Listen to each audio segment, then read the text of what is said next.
maestro Paco Cruz, quien hablaba precisamente de esta investigación de Laura Sánchez Ley hace unos días en este espacio libre como el viento, hablando de libros de referencia, ¿no? El maestro Paco Cruz, autor de García Luna, El Señor de la Muerte, y Las Damas del Poder. Querido Paco, ¿cómo estás? Te saludo con mucho gusto. Gracias por tu paciencia, Paco. No, Vicente, no, mira, además, al contrario, gracias, porque es bien interesante escuchar a Laura. Laura, tú tienes razón, lo hemos comentado, hay que darle siempre honor a quien honor merece. Ella es la mujer, la persona periodista o no, que más conoce ese caso, y ella tiene razón cuando dice que uno de los logros es que se haya desclasificado ese expediente que es voluminoso, 126,000 páginas, y es interesante si se libere o no Mario Aburto Martínez. Yo tengo mis dudas siempre hasta el final. Tú sabes, el sistema judicial que tenemos, yo digo que es un nudo gordiano, un nudo que nadie puede entender y que se comporta según los tiempos, según los intereses en este momento de la ministra presidenta de la Suprema Corte de Justicia de la Nación, Norma Lucía Piña Hernández, y presidenta, por lo tanto, del Poder Judicial Federal, según los intereses de su grupo, y en ese grupo se incluye claramente a Enrique Peña Nieto, a Felipe Calderón, a Carlos Salinas de Gortari. Entonces, no lo sé, yo voy a esperar, claro, el amparo, la resolución es muy precisa, pero en este país la ley está tan torcida que solo es preciso lo que los ministros, lo que los magistrados o los jueces deciden, Vicente. Es muy precisa, es muy clara, pero en este país, ¿cuántas veces se ha torcido la ley? Muchísimas. Lo que queda claro es que sí, hay evidencias, hay pistas, todo para advertir que fue un crimen de Estado, y que en esa época, ¿quiénes eran los personajes verdaderamente con tanto poder como para perpetrar un crimen de Estado y asesinar a Luis Donaldo Colosio Murrieta? Pues miran, estaban a José María Córdoba Montoya, que era un tipo muy siniestro, que era el jefe de la oficina de la presidencia, estaba Fernando Gutiérrez Barrios, que fue un hombre también siniestro, uno de los torturadores, uno de los pilares de la represión priista de este país. Estaba Patrocinio González Blanco Garrido, ambos, o los dos fueron secretarios de gobernación en su momento. Estaba claramente Carlos Salinas de Gortari, que sigue siendo un hombre siniestro. Estaba Raúl Salinas Lozano, que estuvo condenado por eso. Luego lo perdonó Fox por otras razones, porque Salinas le había abierto las puertas para ser presidente de la República. Si Salinas no hubiera reformado la Constitución en su momento, a Vicente Fox, que ya lo hemos comentado, es un descendiente de alemanes, una hija española, un hijo de española, nunca habría sido presidente de la República.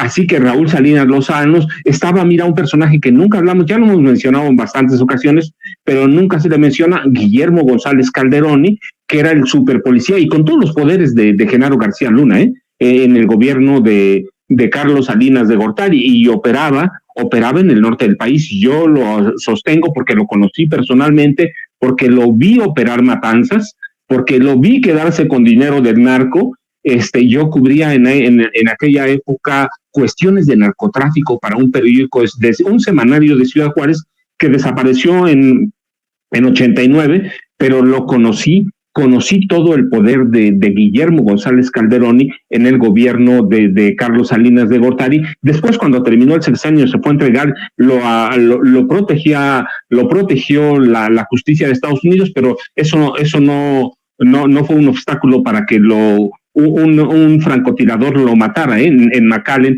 Estaba claro, el gobernador de Sonora, Manlio Fabio Beltrones Rivera, un hombre que no tenía por qué estar en el primer interrogatorio a Mario Aburto Martínez. Así que hay una mezcolanza, hay todo un caso que debe ser abierto para todos, que debe reinvestigarse. O sea, incluso si lo liberaran, incluso si liberan a Mario Aburto Martínez, el caso no debe morir ahí, Vicente. Es un caso que cambia la forma de hacer política en este país, Y tiene razón Laura cuando dice es parte de una verdad histórica que viene a producir, a procrear otras verdades históricas, pero el caso de Luis Donaldo Colosio, el magnicidio, y el caso de Mario Aburto, debe abrirse, debe revisarse bien todo lo que es el protocolo de Estambul. Así que es un tema pendiente, es un tema histórico,